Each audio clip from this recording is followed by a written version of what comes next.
nesse tempo que ainda nós temos para poder ministrar a palavra. E eu quero convidar você a abrir a sua Bíblia. Nós temos meditado numa palavra, essa palavra já teve a parte 1, já teve a parte 2, nessa noite é a parte 3. Né? É que nem episódios, aquela da série que você gosta, tem lá EP.1, EP.2. Aqui, quem já está conosco aí nas últimas semanas, já pegou o episódio piloto, né? Gostou e veio no episódio 2. Alguns já estão aqui em função disso, estão no episódio 3.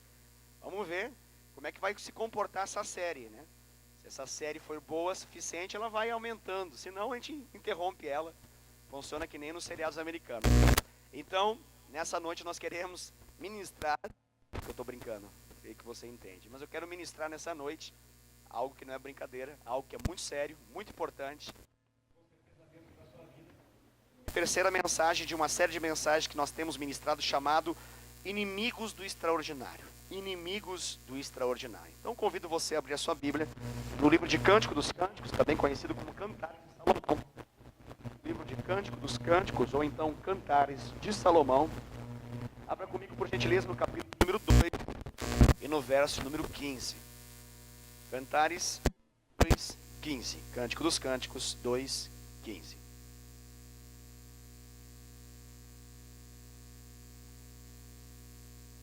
Aleluia.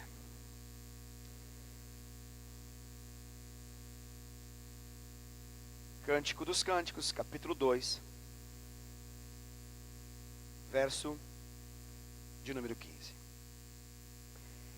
Acredito que conseguiu abrir. Eu leio a palavra do Senhor. Diz assim a palavra do Senhor: apanhai-me as raposas, as rapozinhas, que devastam os vinhedos, porque as nossas vinhas estão em flor.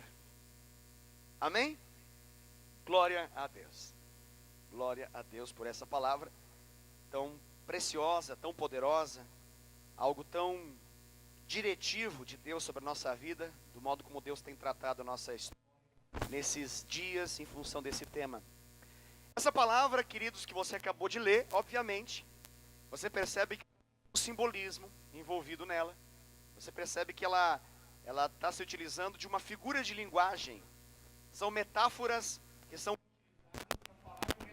importantes para a nossa vida. A palavra de Deus, ela precisa fazer sentido. Deus precisa de fato fazer sentido a ponto que mude a nossa história. E essa palavra aqui é uma palavra que nos serve de alerta. É uma palavra que Deus nos fala para poder abrir os nossos olhos, chamar a nossa atenção. O que Deus está falando por meio dessa palavra? Muito simples. Você percebe ali que é uma direção de Deus. Há uma direção do Senhor para a nossa vida, que nós devemos apanhar as raposas. Para não restar dúvida, Deus deixa claro no diminutivo a palavra raposinha. Ok? Raposa você conhece, o animal. Aqui o Senhor menciona a respeito das raposinhas. E a palavra ali é muito simples e clara. Diz ali: apanhai-me as raposinhas. Por quê? Porque elas estão fazendo algo ruim, algo mal. Elas estão destruindo algo. Elas estão devastando, arruinando algo que é de Deus. Algo que é de Deus para a minha vida, algo que é de Deus para a sua vida. Aqui a minha vida e a sua vida é comparada a uma árvore. Mais específica, essa árvore aqui, na verdade, é uma série de árvores, e nós podemos chamar esse local de um vinhedo. Esse vinhedo aqui, essa vinha, ela está numa condição muito interessante. Aqui, a palavra menciona que ela está em flor. Nós temos uma vinha, nós temos um vinhedo, e essas árvores todas estão floridas, cheias de flores. E as flores, elas na verdade, elas são um prenúncio de algo.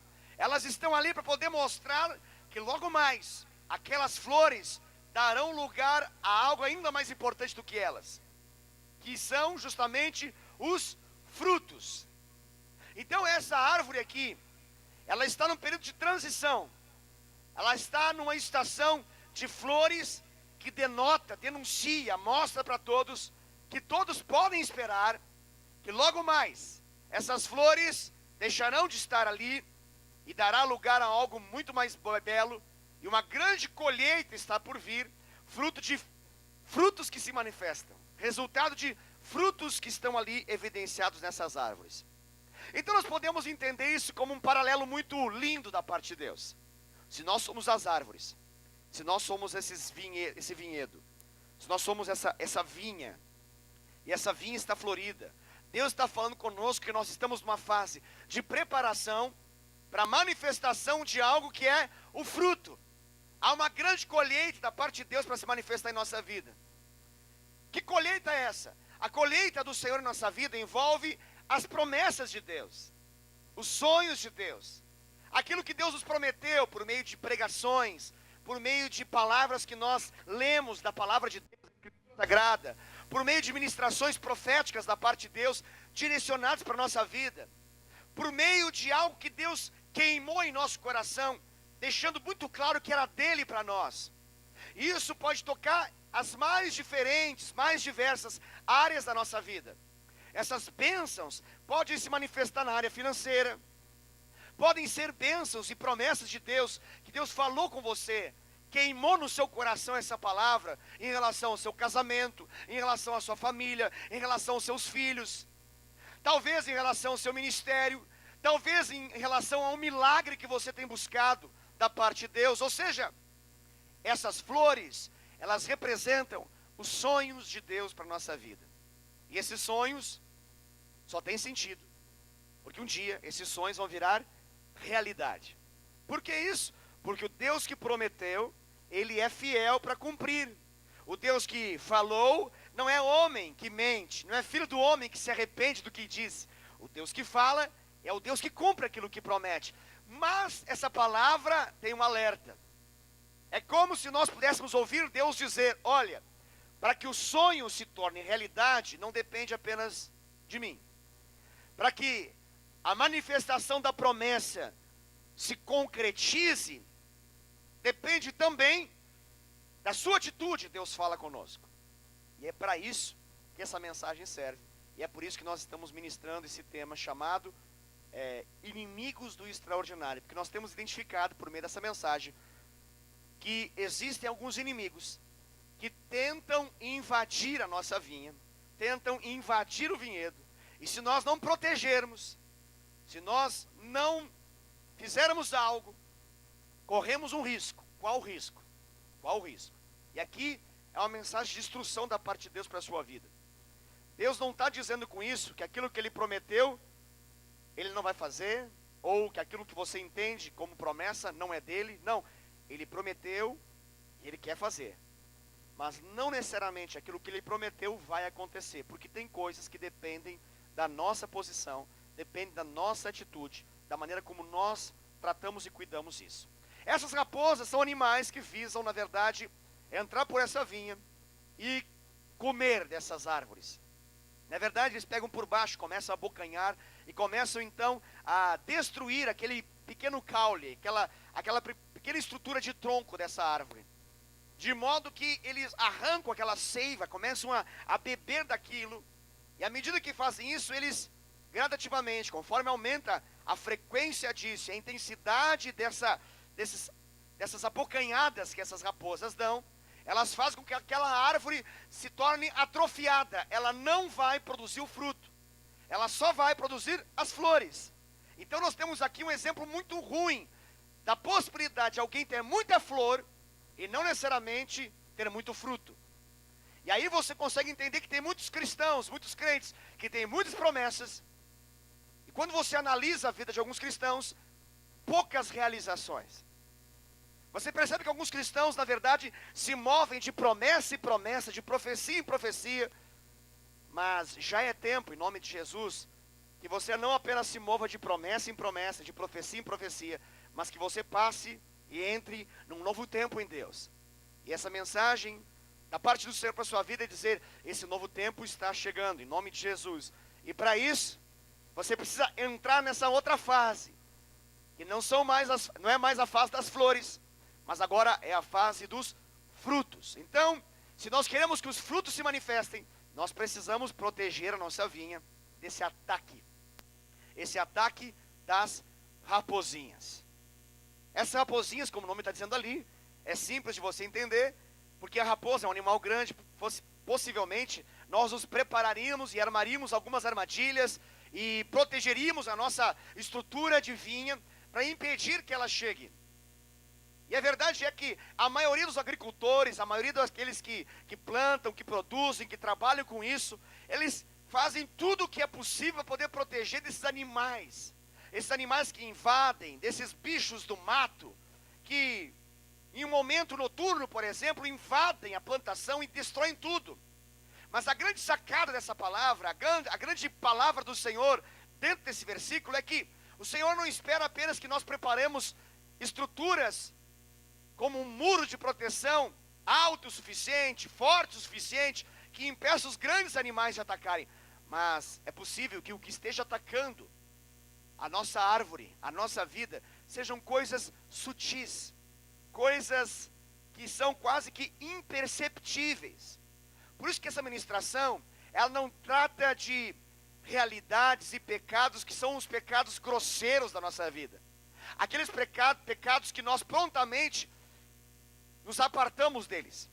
Nós estamos tratando de algumas realidades que para nós, às vezes são tão comuns e tão naturais, que nós chegamos a achar que não tem problema algum. Que nós chegamos a achar que isso não faz nenhum tipo de, não traz nenhum tipo de déficit sobre a nossa vida, de perca sobre a nossa história.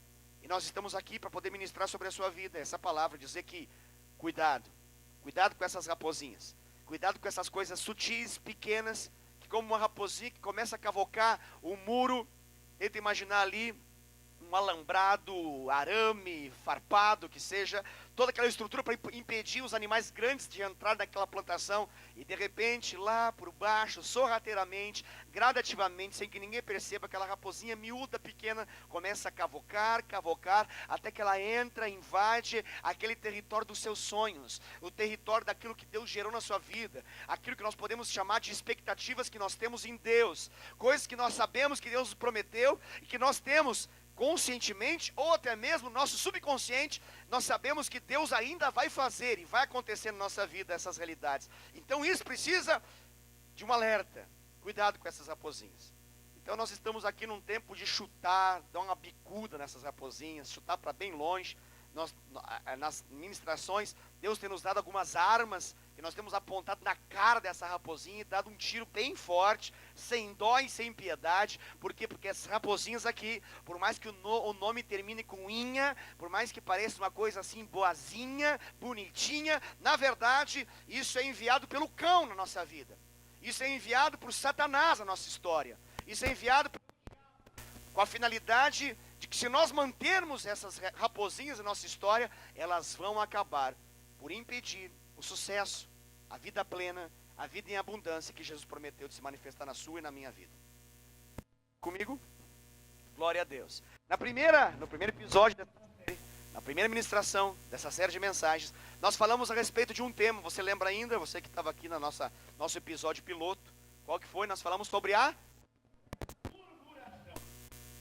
Sugiro que você possa ver essa mensagem. Todas as nossas ministrações são gravadas, estão à disposição. Basta você entrar no nosso canal no YouTube e você tem acesso a essas mensagens e você consegue refletir e ser ministrado novamente, caso você já esteve aqui, ou se você não estava, sugiro você ouvir e ser ministrado por essa mensagem. Nós batemos de frente, repreendemos, chutamos, demos uma bicuda e demos um tiro na cara desse enviado do cão sobre a nossa vida, que rouba e nos impede de alcançar as promessas de Deus, que se chama a murmuração. E a arma contra a murmuração é uma arma poderosa que nós aprendemos na primeira ministração, que é justamente a capacidade que nós temos de fazer o que, irmãos?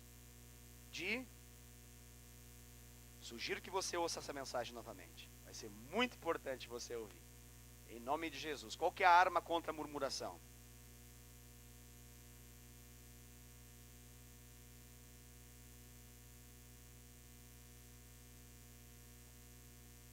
Glória a Deus, que bom que você sabe. Só está um pouco tímido, né, irmãos?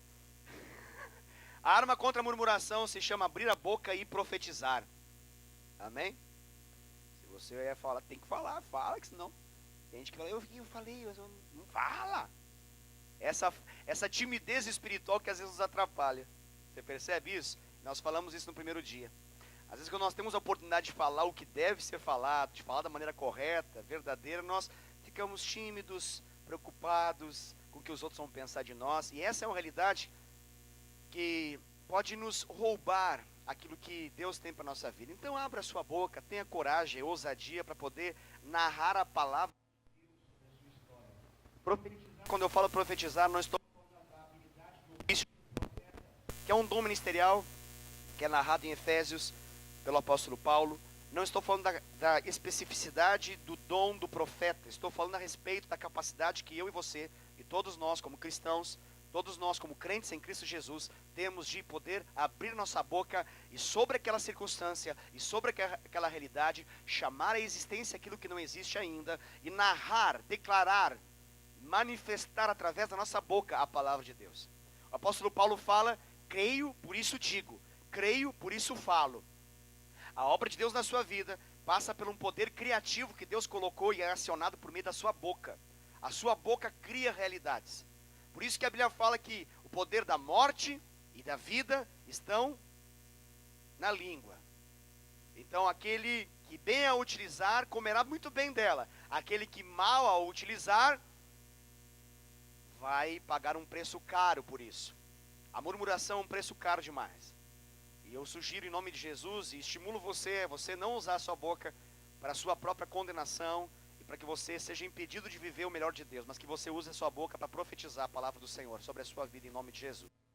A ministração, o segundo episódio dessa série de mensagens foi a respeito de uma segunda raposinha. Essa raposinha está mais recente, eu sei que você sabe, então vou te dar a chance de você acertar. A segunda raposinha que nós ministramos na semana passada ainda, ok? Foi sobre o tema fofoca, ok? Lembra da fofoca? Aquela raposinha que parece tão bonitinha, né? Querida, que sempre vem perto de nós, se aproxima com cara de que nós somos a melhor pessoa e a melhor pessoa para poder guardá-la. Nós falamos a respeito dessa fofoca e das suas duas filhas. Filha dessa fofoca, principalmente dentro do corpo de Cristo, na igreja local, dentro dos ministérios, às vezes até no ministério de intercessão. Acontece bastante. Uma das filhas da fofoca é a intercessoca. A intercessão cuja fonte, na verdade, é a fofoca. A outra irmã dela, gêmea, e eles são univitelinas, são a cara e focinho uma da outra, é a compartilhoca. Aquela compartilhada que a gente dá desnecessário, mas que a gente dá, fere alguém, comete injustiça. A gente acaba ministrando maldade sobre a vida de uma pessoa. Normalmente isso acontece na ausência do alvo daquela fala. Na ausência da pessoa que é o alvo daquele comentário. Nós dissemos que existe uma arma poderosa contra a fofoca. Você ainda lembra? Essa arma é carregada com 3 projéteis. Né? Nós colocamos no tambor desse revólver, colocamos esses projéteis, nós colocamos essas balas, vamos assim dizer. Uma delas é qual mesmo? A verdade. A grande pergunta é: aquilo que eu vou falar é 100% verdadeiro ou é fake? A questão atual, né? Fato ou é fake? Né? Porque existe muito fake hoje em dia. Então, isso nos ajuda muito a não ser proliferador e impulsionar no mundo à nossa volta mentiras, coisas que são incorretas, inverdades, e que muitas das vezes nós não nos arrependemos, não pedimos perdão, acabamos falando e machucando muita gente. Gente que por vezes não tem nem a possibilidade de se defender, ou quando se defende ainda assim está muito machucado e muitos danos já foram cometidos pelo simples fato de que nós não passamos por esse crivo poderoso chamado verdade. Qual o segundo projétil aí? É a necessidade. A grande pergunta é: eu preciso falar isso? Aquilo que eu vou falar vai edificar alguém?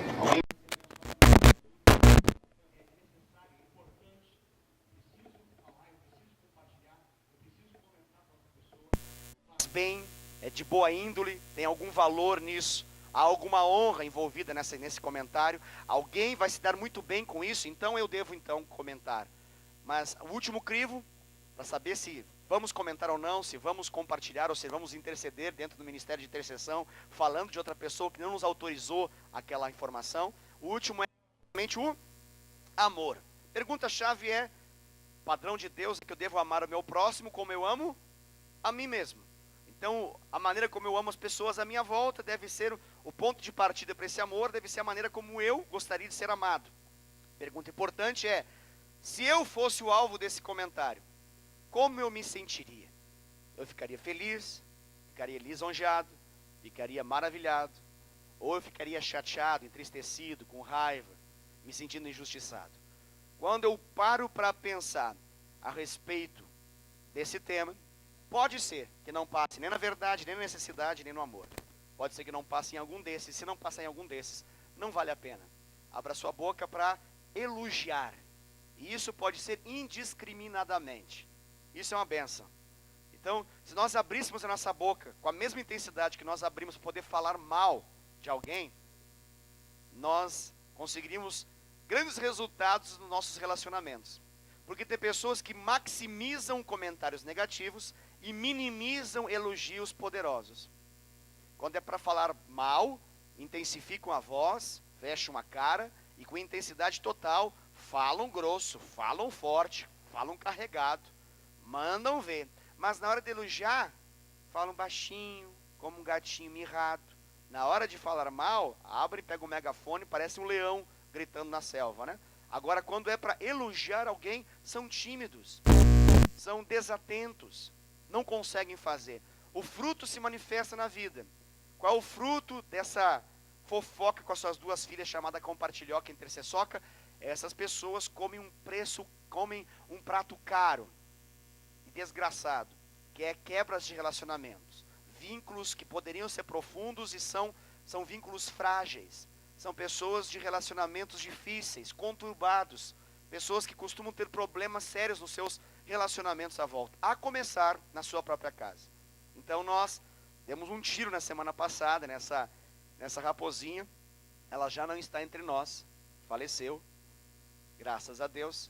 Nós estamos fazendo culto de 7º dia hoje para ela.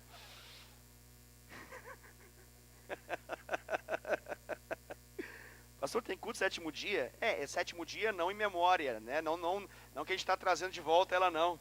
Na verdade, nós estamos comemorando que ela já foi para o inferno e não vai mais voltar, graças a Deus. E agora chegou então o momento de falar de uma das mais belas, se não a mais bela raposinha de todas. Essa raposinha, ela é bonita, ela é elegante. O movimento dessa raposinha é elegante demais ao ponto que nós facilmente nos apaixonamos por ela. Nós atraímos a essa raposinha para bem próximo da nossa história. Essa raposinha, nós podemos falar um pouquinho sobre ela lendo a palavra de Deus que se encontra em Provérbios capítulo 16. Provérbios capítulo 16, verso 5. Se você puder, abra a sua Bíblia, ou ligue então o seu aplicativo aí no seu celular, a sua Bíblia, no livro de Provérbios, capítulo de número 16, verso de número 5. Provérbios, capítulo de número 16, verso de número 5.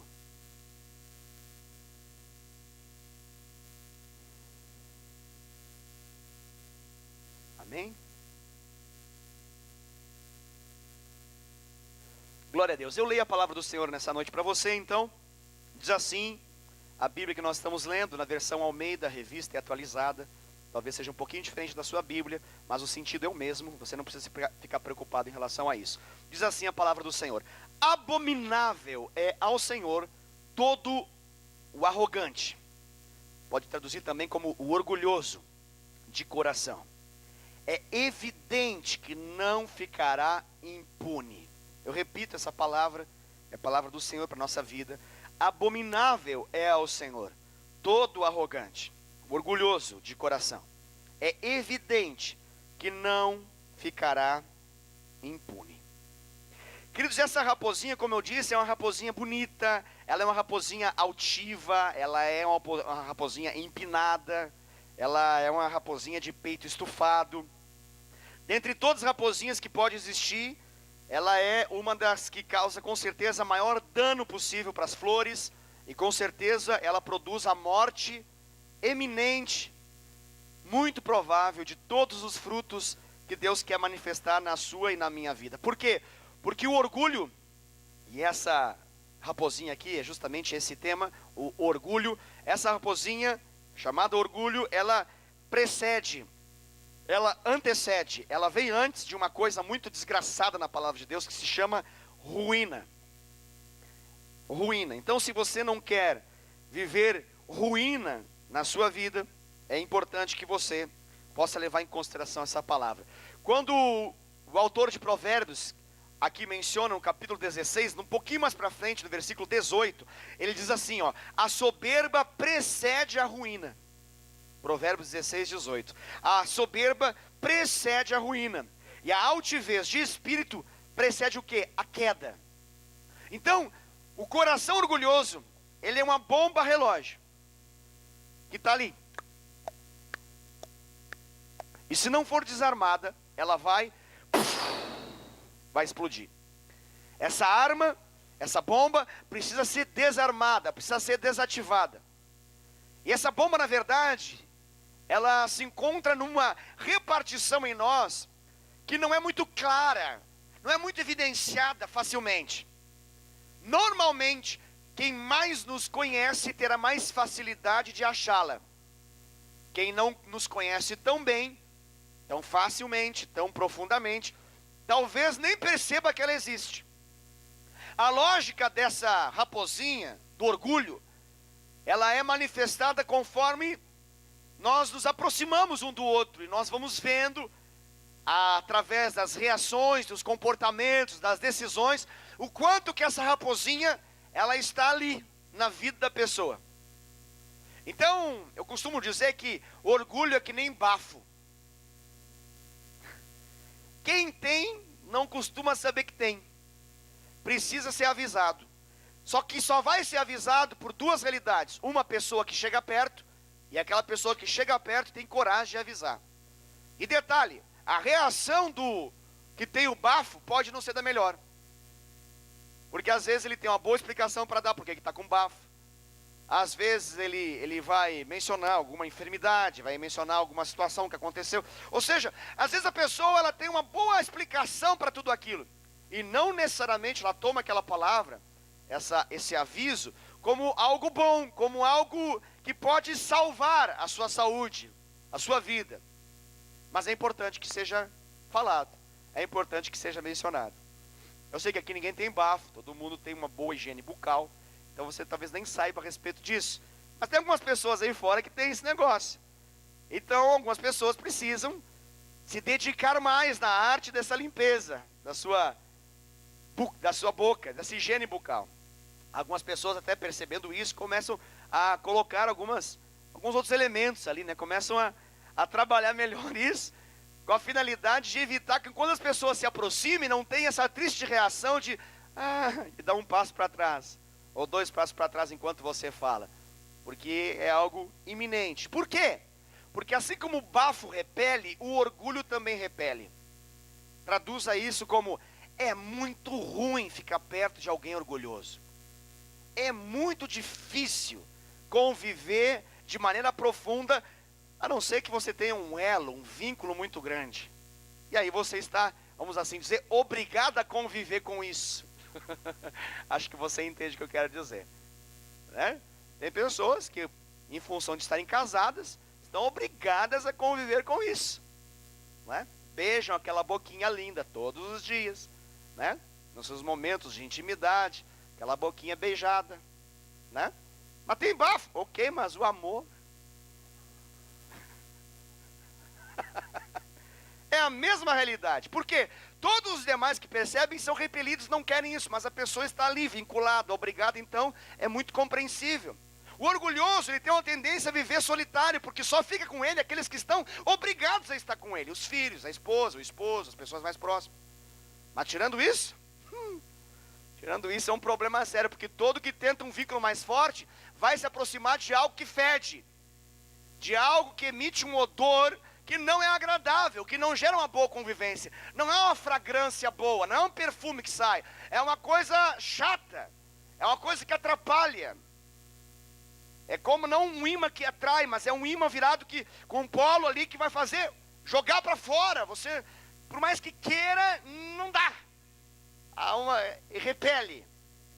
E por que acontece isso? Porque o orgulho, ele tem inúmeras manifestações. Mas como nós estamos mencionando, o que mais nos preocupa aqui, o que mais nós estamos aqui ocupados para poder identificar na nossa vida, é a maneira como essa raposinha age na sutilidade, na sutileza, melhor dizendo. Como que ela se manifesta.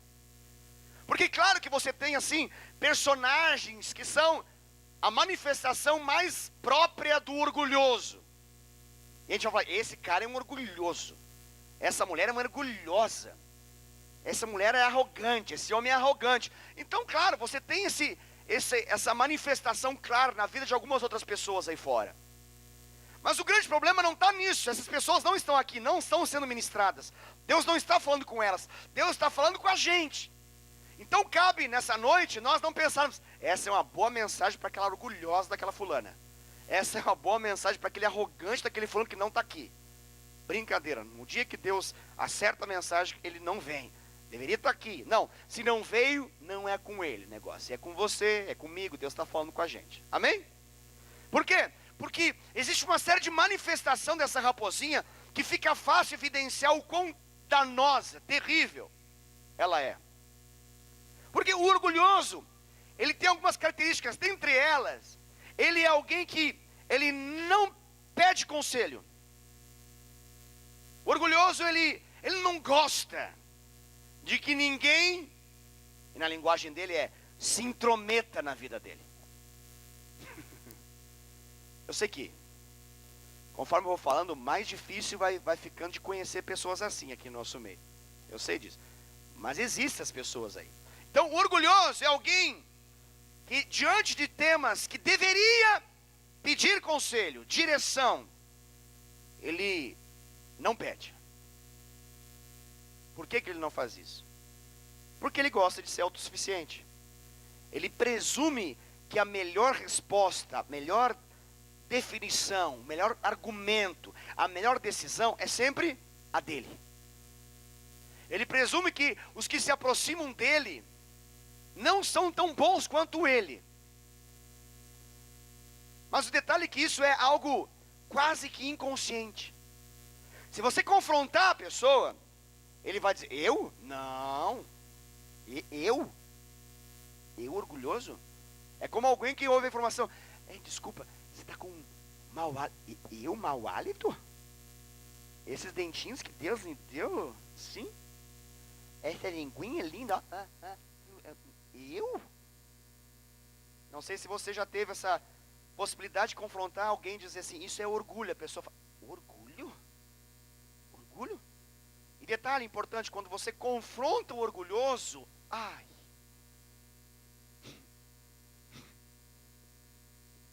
você acaba de ter um problema para resolver. Porque o orgulhoso, ele não gosta de ser confrontado. O orgulhoso, ele odeia que alguém o confronte. Ele foge de confronto. Se ele souber que ele estará num lugar onde alguém vai confrontá-lo, ele não vai. Orgulhoso, se ele soubesse que essa raposinha do orgulho hoje estaria sendo ministrada, ele faria de tudo para não estar aqui. O orgulhoso, ele sutilmente, essa raposinha ela é tão sutil, que ela vai convencendo, mesmo que todos à volta digam, você está errado, por dentro ele diz, não estou. Não estou. E eu sei que eu não estou. E todo mundo vai ver que eu não estou.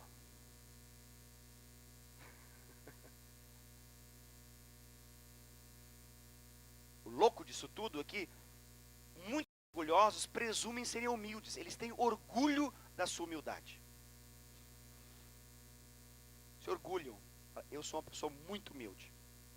Quando você ouve alguém falar assim, eu sou uma pessoa muito humilde, é bafo. É bafo do forte. É daquele que arde, assim, que chega a dar lágrima no olho, assim. Isso é bafo violento. Porque o humilde, ele não avisa que é humilde. O humilde, o verdadeiro humilde, ele não tem plaquinha lá de fora. Não veste a camisa e diz, eu sou humilde. Não, ele é humilde. Quando ele fala, alguém fala assim, puxa, você é muito humilde. Ele sempre, por mais que ele receba esse elogio, ele receba uma palavra de estímulo, por dentro ele fica pensando, puxa, que bom que de algum modo as pessoas estão vendo algumas realidades que é aquilo que eu já fui tratado, mas eu me conheço. E eu sei que tem muita área na minha vida que ainda precisa ser mais humilde ainda. Então, por mais que ele ouça e até acene positivamente, ele não traz aquela grande concordância, dizendo assim, é verdade, hein? Que bom que vocês conseguiram descobrir o quão humilde eu sou. Ele não se alegra nessa realidade. O humilde, ele não pede conselhos, porque ele sabe, na sua consciência, que a melhor alternativa sempre vai ser a dele no final. Então, quanto mais ele vive, menos conselho ele pede, porque ele sabe que no final é ele que decide mesmo. Então, quanto mais velho, orgulhoso, menos conselho ele pede, já está acostumado a conviver consigo e saber que, na verdade, ao final, quem vai decidir vai ser ele. Então, para se antecipar o fato, ainda no começo ele pedia alguns conselhos, ao final, na verdade, fazia o dele mesmo. Então, eu vou abreviar esse caminho. Não vou mais perguntar mais nada para ninguém, não vou mais informar nada para ninguém.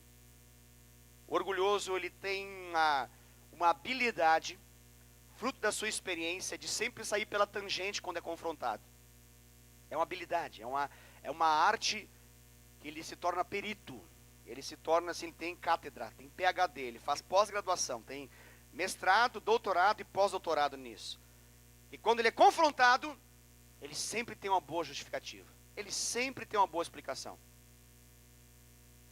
E às vezes irrita as pessoas que querem de algum modo ajudá-lo. É sério, porque você fica pensando, meu Deus, parece que eu sempre perco quando eu confronto o orgulhoso. Porque o orgulhoso tem bons argumentos. O orgulhoso, ele consegue convencer você de que quem está errado foi você, intervindo falar com ele.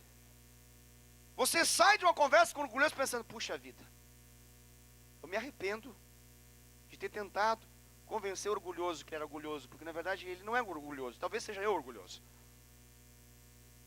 Você volta para casa do momento que você confronta o orgulhoso pensando, meu Deus, eu acho que eu perdi alguma coisa da revelação de Deus, porque não está errado. Olha, ele explicou tão bem. Ele tem uma habilidade de conduzir a sua história. Só que o orgulhoso, ele tem uma dificuldade de perceber a catástrofe, o caos que está à sua volta, fruto do seu próprio orgulho. Como um bafo que impregna nos outros e causa mau cheiro coletivo. Essa realidade do orgulhoso torna aqueles que estão mais próximos deles como adictos, como dependentes do seu orgulho. E ficam todos ali debaixo daquele controle, subjugados diante daquele sistema, cujo orgulhoso é o que manda. Você consegue entender o que eu estou falando? Eu sei que você só vê em alguns outros lugares aí fora, mas é importante falar disso. O orgulhoso, ele tem uma enorme dificuldade de lidar com o tema perdão. Você quer colocar o orgulhoso em apuros? Primeiro, consiga algo que é quase que impossível. Convença ele de que ele está errado. Se você conseguir, vá para o segundo ponto, que é extremamente desafiador. Depois de uma vez convencido que está errado, conduza ele a pedir perdão pelo erro que ele cometeu. Mas você vai perguntar, você pediu? Não deu, choveu. Você pediu perdão? Não deu, muito sol. Você pediu perdão? Não, ela não veio, a pessoa não veio hoje. Eu estava pronto para pedir perdão. Mas ela desejando, mas não veio. Passa um ano, você pediu perdão. Não, ainda não deu. A lua, o sol e as estrelas não se uniram, não se alinharam bem ainda. Ao ponto que eu consegui sentir de Deus o momento mais apropriado para pedir perdão. Você já viu gente assim? Às vezes você vê no frente do espelho pessoas assim. O problema do orgulhoso é que ele tem uma dificuldade também muito grande de depender de Deus. Uma grande dificuldade de depender de Deus.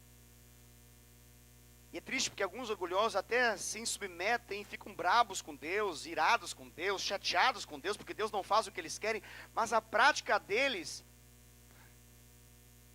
se de algum modo alguém apertasse assim um botãozinho e ligasse o modo relação com Deus, e tivesse ativado ali, para ele ter uma ideia de como Deus está bradando, gritando, falando por N pessoas, por N realidades, e ele não consegue perceber, e no final ele fica bravo, fala assim, Deus não faz o que eu falo para ele fazer, Deus não me abençoa, Deus não faz o milagre, Deus não opera. E o triste, é que às vezes quando ele chega nesse momento, todas as demais pessoas que já confrontaram estão cansadas de tanto confrontar, estão desanimadas. Alguns desses, quando chegam nessa fase, já perderam a maioria das pessoas que o confrontam, estão sozinhos lá, e ficam lá sozinhos gritando, como um menino mimado, uma criança mimada, dentro de um supermercado querendo algo que não pode ter.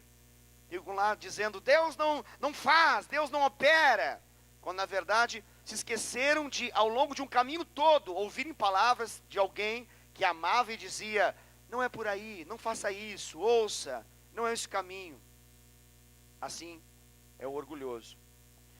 O orgulhoso, ele foge de servir, mas ele ama ser servido. E detalhe, o orgulhoso, ele tem uma facilidade muito grande de identificar caminhos para ser servido, e fica brabo se alguma pessoa não o serve. Ele fica brabo. Ele faz uma análise do local, das condições envolvidas, e ele crava na cabeça dele, se não me ajudou é porque não quis, porque é mal, porque não me ama, porque não me quer, porque não... Mas quando chega a vez dele de dar, abençoar, servir, amar, fazer algo, ele se sente desanimado, cansado, cabisbaixo, entristecido, e ele não serve. Ele tem uma lógica de que as coisas precisam cooperar para ele. Ele tem uma lógica de que as circunstâncias têm que ser de acordo com aquilo que ele deseja. O orgulhoso, quando está sendo muito confrontado, ele começa a querer romper com os relacionamentos. Muitos divórcios, o fruto não é outro senão orgulho. Muitas trocas de igreja, o fruto não é outro senão orgulho. Muitas saídas e vindas, e saídas e vindas de ministérios, não acontece por outra razão senão por um tema chamado orgulho. Muitas discussões acontecem, muitas brigas acontecem, muitas confusões se armam e se mantêm por uma única razão, orgulho. Alguns orgulhosos já conseguiram chegar ao nível de ser confrontados por Deus de tal modo que sabem que precisam perdoar, mas eles não se sentem prontos.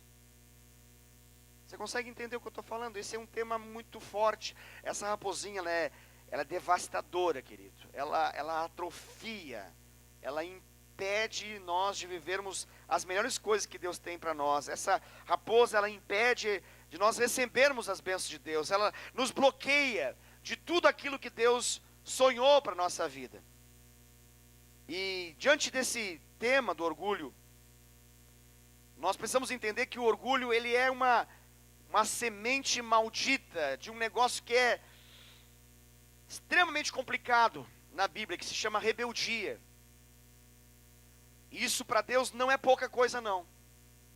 E nós precisamos ser ministrados por Deus diante dessa palavra, porque a Bíblia nos fala em 1 Samuel, capítulo 15, verso 23, você pode abrir depois na sua casa, 1 Samuel, capítulo 15, verso 23, leia lá e você vai descobrir que a rebeldia é igual para Deus a feitiçaria.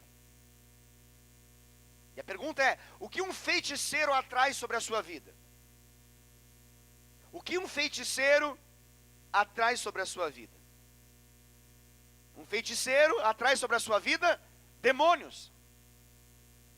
Bom, se a rebeldia é igual à feitiçaria, o que o orgulhoso atrai sobre a sua vida? Você conseguiu entender sim ou não? A palavra de Deus fala lá em 1 Samuel capítulo 15, verso 18, que a rebeldia, o rebelde é semelhante a uma idólatra, e na sua adoração de ídolos acaba sendo ministrado por demônios e se torna semelhante àquilo que adora. O rebelde E aqui no caso, diante desse tema, é o orgulhoso que não se submete, que não permite ser ministrado. Ele está, na verdade, atraindo sobre a sua vida uma dura realidade, que é uma experiência cujo controle, na verdade, é demoníaco. E eu queria falar isso com muita força para você nessa noite, que você olhasse com muita atenção para isso. Como eu disse, nós falamos de um modo o orgulhoso, na terceira pessoa, ele, até para suavizar essa realidade. Mas talvez, conforme nós vamos falando, talvez você perceba, puxa, mas esse negócio é comigo. Esse negócio é comigo.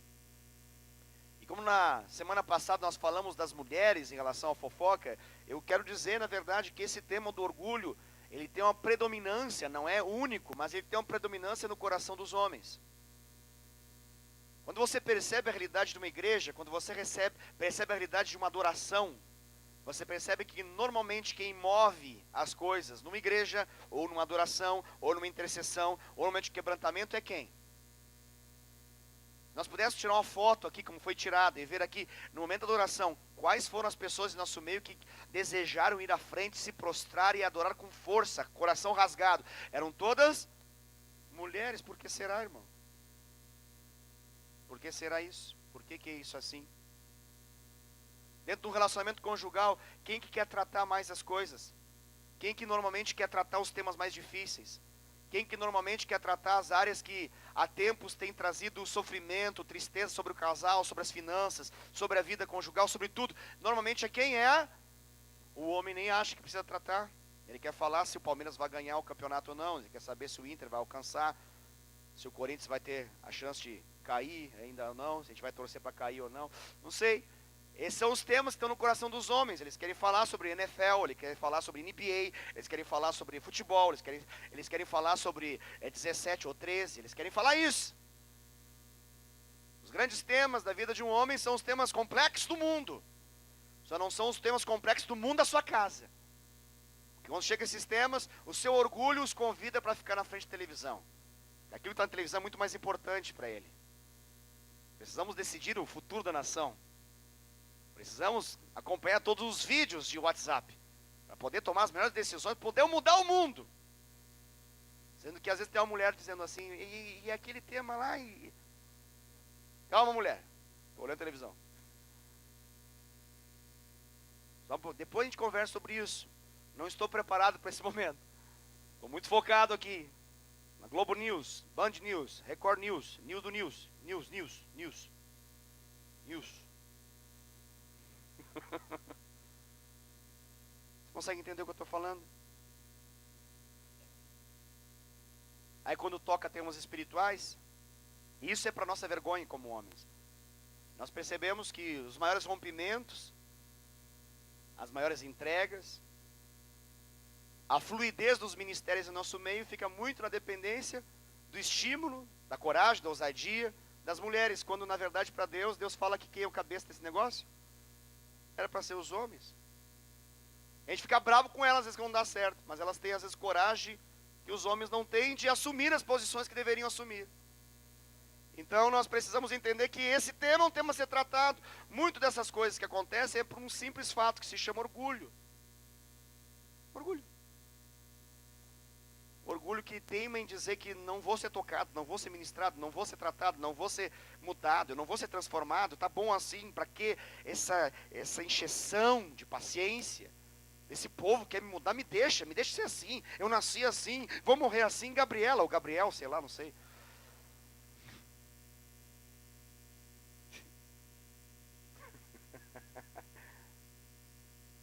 Tem mulher que é assim também, mas eu sei. Sei que tem. Mas estou dizendo que alguns, da maioria dos homens que eu conheço, tem uma grande dificuldade nisso.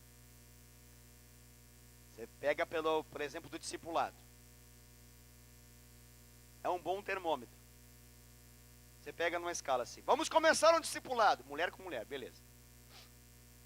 Não que você saiba de algo, mas aí você pergunta, passa um mês, fizeram 4 encontros todas as semanas. Semana 1, 2, 3 e 4. Chega um mês e pergunta, como está o discipulado? Meu Deus, que benção. Meu Deus, rasgou o coração, abriu o coração, falou de tudo, falou, meu Deus, falou disso, falou de A a Z, falou de 1 a 1 milhão. Que coisa tremenda.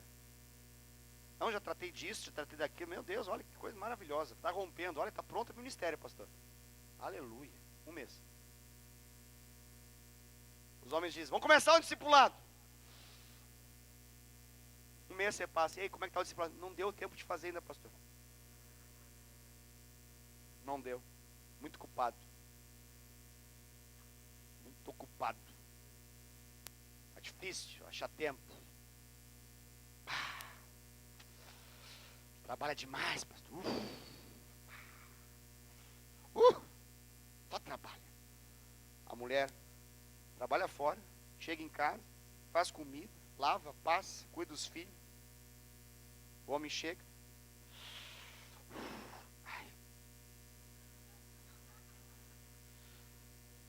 Cansado.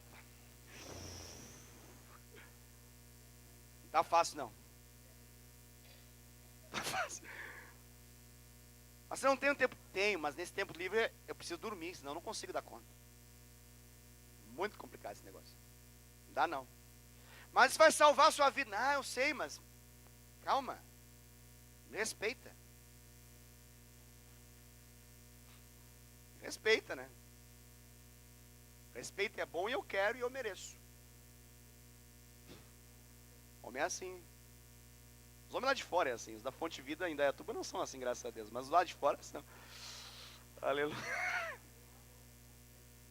Glória a Deus. Vem pra fonte, homens de fora. Vem pra fonte.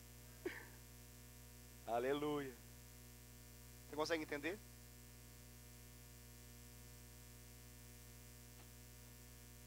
O que a gente vai fazer com isso tudo? Matar a raposa. Amém, obrigado. Estava esperando um homem falar isso. Graças a Deus. Eu ia parabenizar a irmã, mas estava esperando um homem falar isso. Que é sempre elas que falam. Eu não estou culpando elas não, tu quer dizer que elas é para falar, mas você percebe a nossa... A gente está diante de uma situação que pode acontecer, a gente fala, mulher, fala para o pastor lá que é para matar o raposo. Matar a raposa! Ah, tá. Meu Deus. Você consegue entender? Não estou desprezando o que a irmã falou. Glória a Deus pela vida dela. Mas a gente é lento como homem a arrumar coisa importante na nossa vida. A gente arranja tempo para muita coisa que para nós é importante, mas que não muda em nada a nossa vida. Em nada a nossa vida. A gente arranja. Nós temos um espaço na nossa cabeça que é um hobby. E é muito importante para nós. Nós preservamos esse negócio. Ai de quem tocar nisso. É sagrado essa repartição em nossa mente, em nosso coração, nosso hobby. Alguns gostam tanto que vão criando outras gavetas, vai aumentando o espaço desse hobby, e vai ficando enorme. Mas quando que a gente vai tratar as coisas que de fato precisam ser tratadas? Pastor, qual é o tema que impede de tratar? Dá uma bicuda nessa raposa, pelo amor de Deus. Chuta esse negócio e fala assim, cara, é verdade, essa ministração tem razão. Deus está falando sério, o negócio é verdade. Eu vou parar de me esquivar, eu vou parar de ser frouxo, eu vou parar de ficar nhenhenhen. Eu falo que as mulheres que são mimimi, mas eu estou nesse mimimi faz tempo.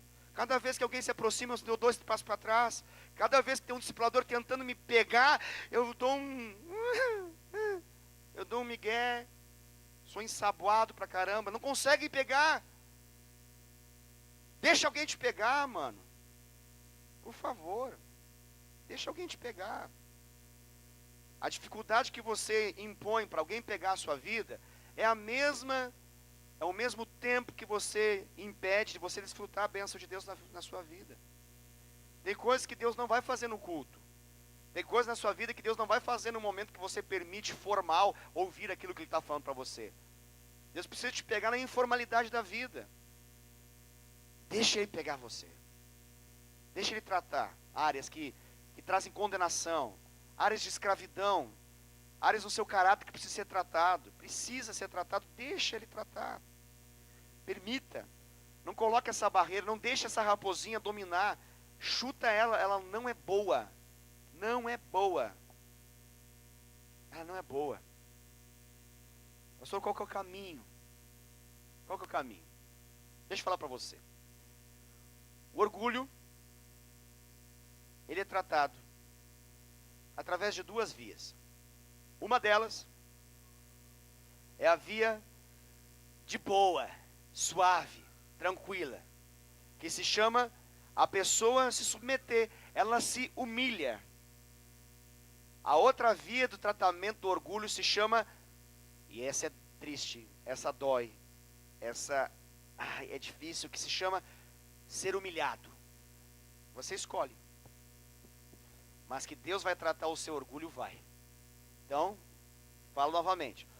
O Deus, Ele é muito gentil, muito misericordioso, muito compassivo, muito paciente. Ele é cheio de compaixão. Então Ele dá muita chance, a verdade é essa. E Deus escolhe sempre essa via de nós sermos aqueles que se entregam e se humilham. Mas às vezes Deus perde a calma. Às vezes a ira de Deus se acende, e aí Ele tira a mão desse modo de ação, e Ele permite então que algo humilhe você. Deixa eu falar para você, isso não é legal. Você perde bastante com isso. Porque quando você é humilhado, e Deus te colocou numa posição estratégica de comando, todos aqueles que estão embaixo de você são humilhados também. Sua esposa é humilhada, seus filhos são humilhados, seus servos são humilhados, seus empregados são humilhados, seus funcionários são humilhados, por causa de algo que precisa ser tratado na sua vida. Então, não permita que aqueles que estão abaixo de você sofram por causa de algo que você não está se permitindo. Então, entenda. Deixa eu falar para você outra coisa dentro disso. Isso tudo é arma de Deus para poder dar um tiro na cara dessa raposinha. Deixa eu falar algo para você. O orgulho, ele não desce da sua posição a convite.